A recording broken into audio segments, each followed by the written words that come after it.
honorable speakers, ladies and gentlemen. With this conference, I've been in the Schiller Institute for 20 years, so it's a 20 years anniversary for myself.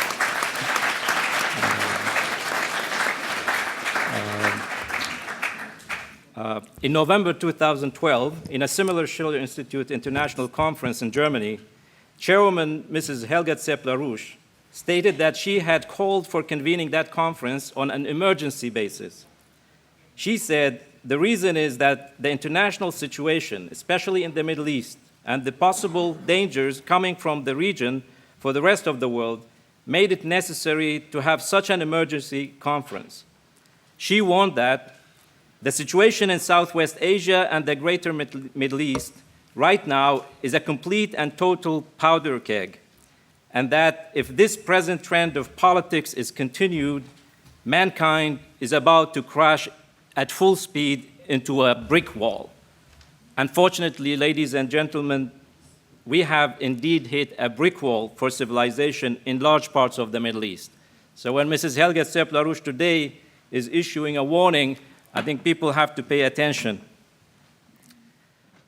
The net effect of the Blair doctrine, Tony Blair's doctrine, or so-called responsibility to protect, that gives the right to powerful nations to abolish the sovereignty and independence of other nations with military means, as most horrifically implemented in the invasion of Iraq in 2003, the invasion of Libya in 2011, and the continued attack on Syria through a combination of Western, Saudi, Qatari, Turkish-backed so-called Islamic terrorist groups, such as Al-Qaeda and the Islamic State.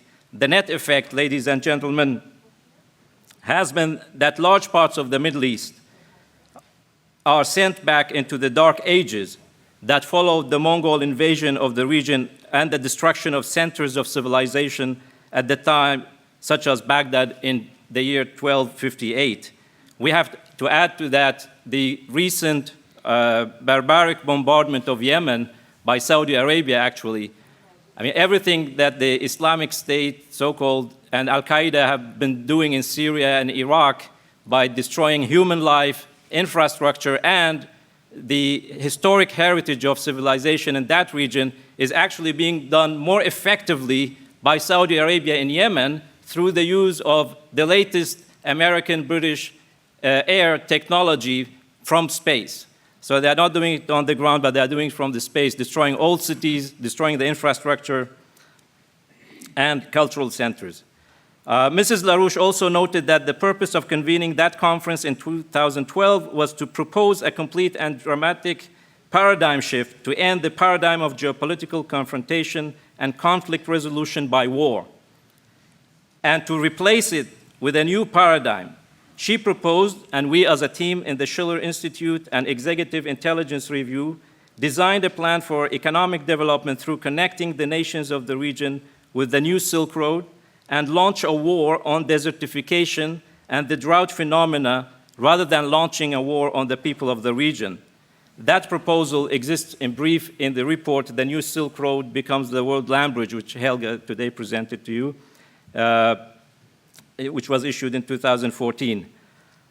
So anyway, the game is not over, and the chances for reversal of the process are actually abundant. Remember the saying that the darkest hour of the night comes just before dawn. With the dynamic created by the BRICS nations for economic development, and a new system can be established, based on restoring the independence and sovereignty of nations and bringing them together around economic development and cultural dialogue. Just to inspire you and to bring real optimism into the situation, I would like to give you two examples from the same region, and one example from the intervention of the BRICS nations, especially China in Africa. In the middle of the hell that has been raging in the region in recent years, two nations have been outstanding in their commitment for the development of their economies and lifting their peoples out of poverty. These two nations are Egypt and Iran. Both nations have a great history, great populations of about 88 million people each. Most of them are youth or children, a massive human and natural resources, and a deep historic and cultural identity. They have been surrounded by dangers of terrorism and war. they have been subjected to economic sanctions and technological apartheid, as in the case of Iran, or by sabotage of their economies through policies imposed through International Monetary Fund, the World Bank, and free trade agreements with the EU and the US, as in the case of Egypt. In spite of all that, they kept their head above the water and their eyes upon the future, working hard to build their economies with the available resources and with inspiration from the BRICS and the New Silk Road initiatives. Take the next one, the World Land Bridge.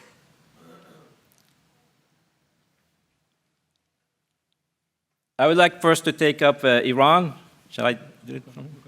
Okay.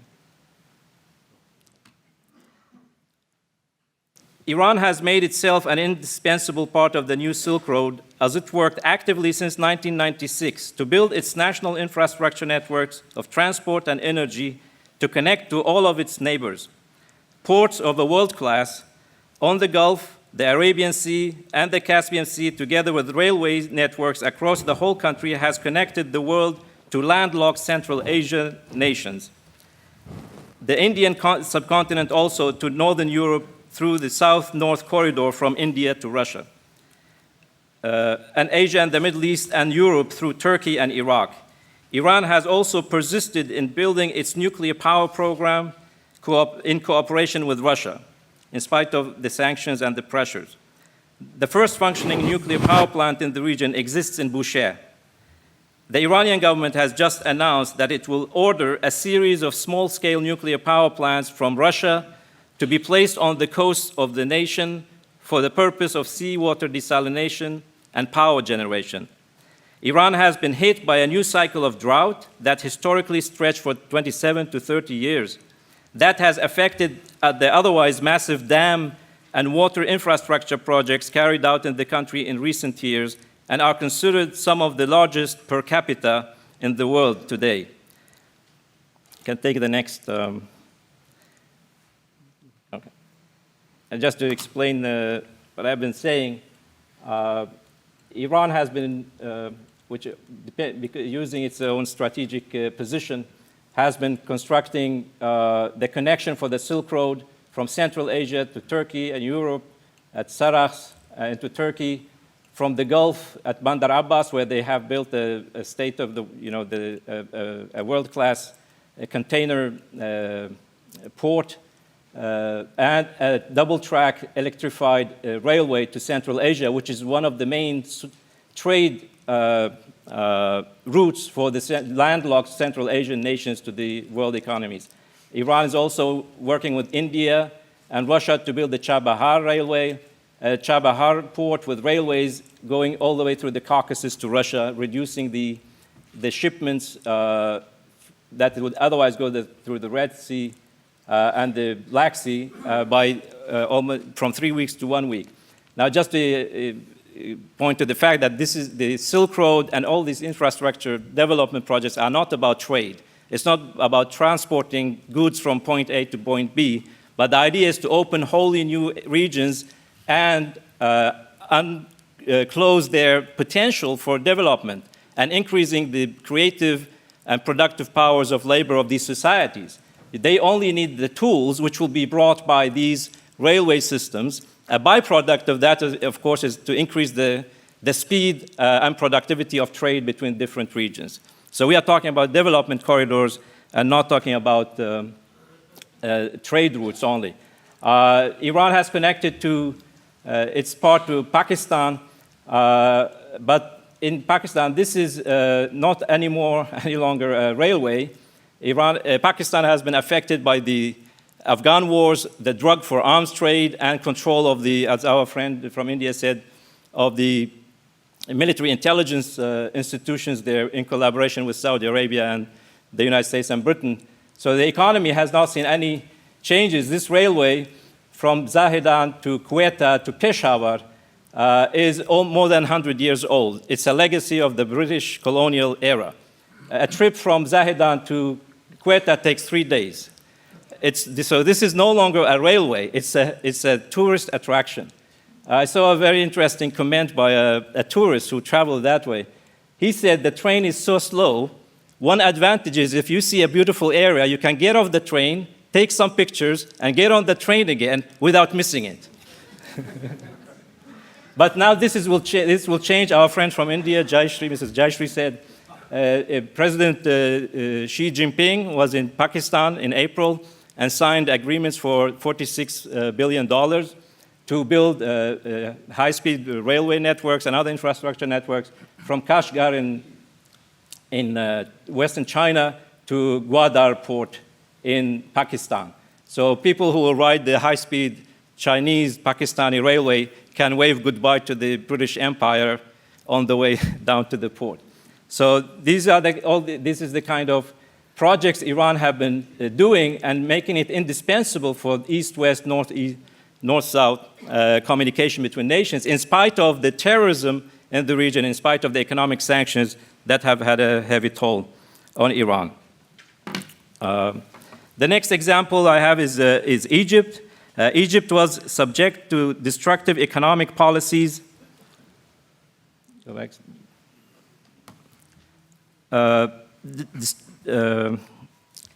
Egypt was subject to destructive economic policies since the early 1980s, as mentioned earlier, a fact which made the country dependent on imports of food, fuel, and all kinds of other commodities that were actually earlier produced domestically to a large extent in the 1960s and 1970s.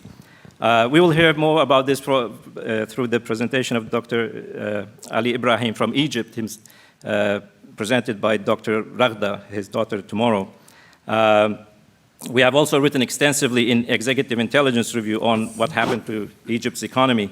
The January 2011 revolt in Egypt, which was a reaction to this destruction of the nation, was politically derailed, and the combination of the Muslim Brotherhood rule and the reemergence of the so-called Islamic terrorism in the Arab Spring nations became a major threat to the very existence of the nation of Egypt. However, the Egyptian people re-emerged from this disaster in another revolt in June 2013 against the Muslim Brotherhood, and a new leadership and a new hope for the nation has emerged.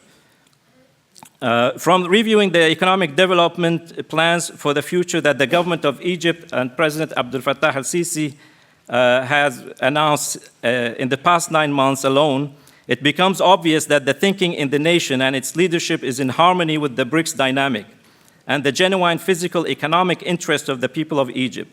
The building of the new Suez Canal, which started late last year with breathtaking speed, actually, is a clear indication of Egypt positioning itself as a key element of the maritime Silk Road proposed by President Xi Jinping a year earlier. This is the maritime Silk Road.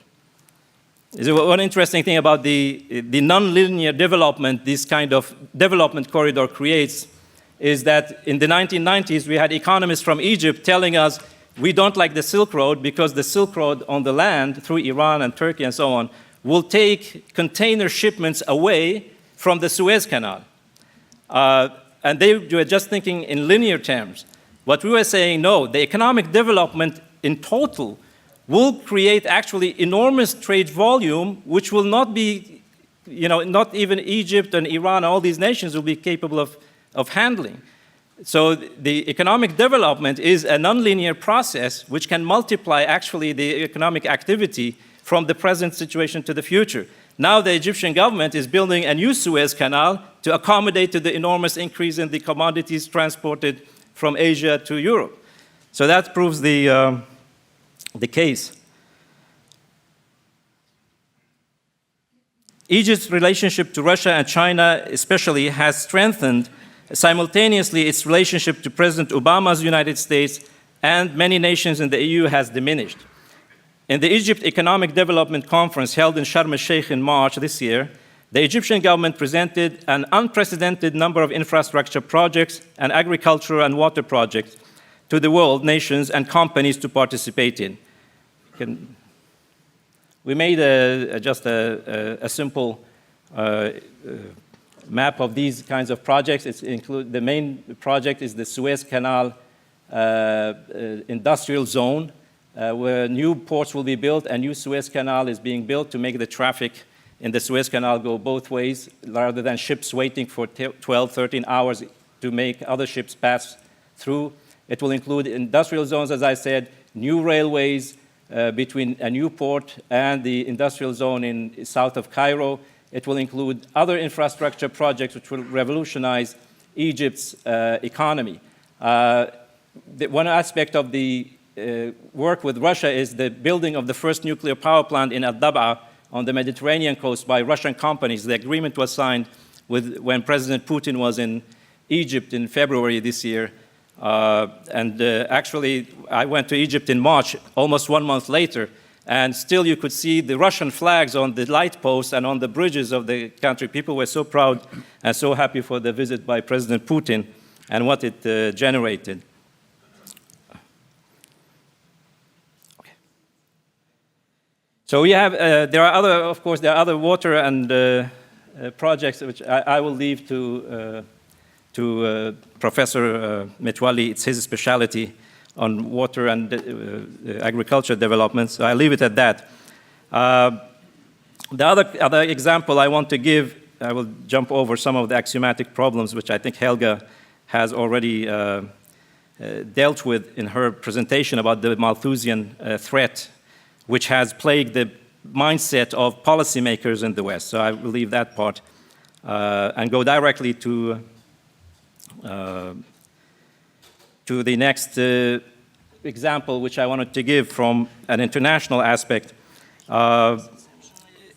This is the Prime Minister of China, Mr. Li Keqiang. He made a trip to Western Africa and later to East Africa in May 2014. And in his tour, he offered cooperation with these countries on a large number of infrastructure projects, which these nations are in dire need for.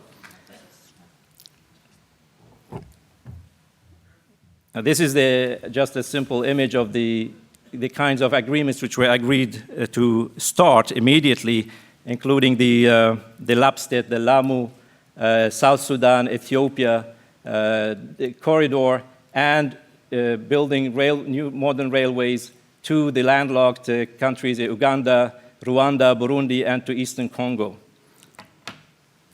We have actually published a series of articles in Executive Intelligence Review on these, especially the integration of the water, power, and transport systems of the Nile Valley and East Africa with the help of China and the BRICS nations. It's needless to say that the EU and the US have never contributed to any large-scale infrastructure development in this region. These countries were brutally looted by the British earlier and other empires for more than 100 years.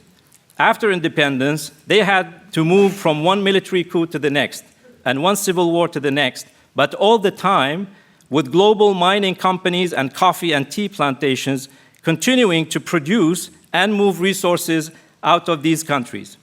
The lack of infrastructure made transport costs in this region the highest in the entire world. But that is changing right now. The landlocked countries with the large natural resources will have a possibility to develop their interior regions and bring prosperity and technological development to the population. Their potential will have a chance to be realized. The map of Africa will change. The map of Africa will change and is already changing with the implementation of large-scale infrastructure projects. This is a map which I borrowed from I think it was France Diplomatique,